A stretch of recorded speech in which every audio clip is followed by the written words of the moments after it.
Statue of liberty സ്ഥാപിച്ചിരിക്കുന്നത് ഏലിസ് ദ്വീപിലാണ്,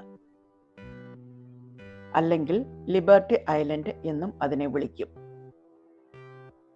ഫെറിയിൽ യാത്ര ചെയ്താൽ 20 മിനിറ്റ് കൊണ്ട് ഇവിടെ എത്തിപ്പെട്ടു.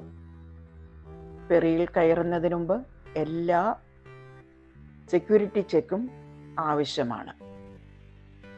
ഇതിൻ്റെ full name liberty enlightening world എന്നാണ്.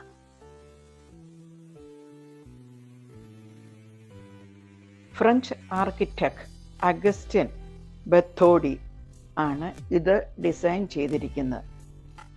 ഫ്രാൻസ് ആണ് ഇത് ജൂൺ 17, 1885 ഇത് അമേരിക്കയ്ക്ക് സമ്മാനിച്ചത്.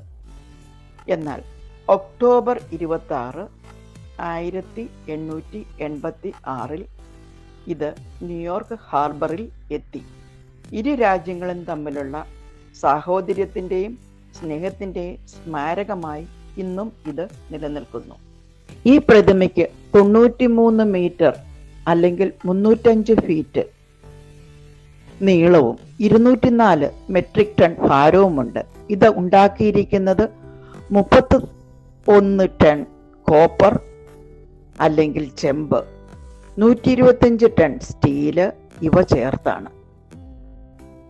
പ്രതിമയുടെ കിരീടത്തിൽ ചെന്നെത്താൻ 354 പടികൾ കയറണം. ഇവ പ്രതിമയുടെ ഉള്ളിൽ തന്നെ സ്ഥാപിച്ചിരിക്കുന്നു. കിരീടത്തിന് 25 ജനലുകളുണ്ട്. ഗ്രീക്ക് ദേവതയുടെ മാതൃകയിലാണ് ഇത് ഉണ്ടാക്കിയിരിക്കുന്നത്.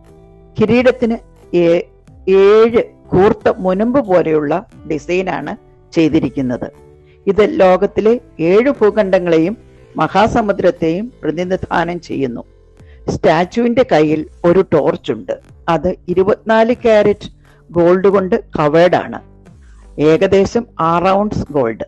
ഈ ടോർച്ച് സ്വാതന്ത്ര്യത്തിന്റെ വെളിച്ചമായി കണക്കാക്കുന്നു.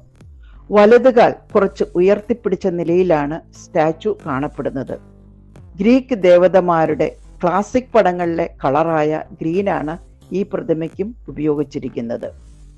ഈ പ്രതിമയുടെ മുഖം ഇതുണ്ടാക്കിയ ആളുടെ അമ്മയുടെ ഷാർലറ്റിന്റെ മുഖമാണ് കൊടുത്തിരിക്കുന്നത്.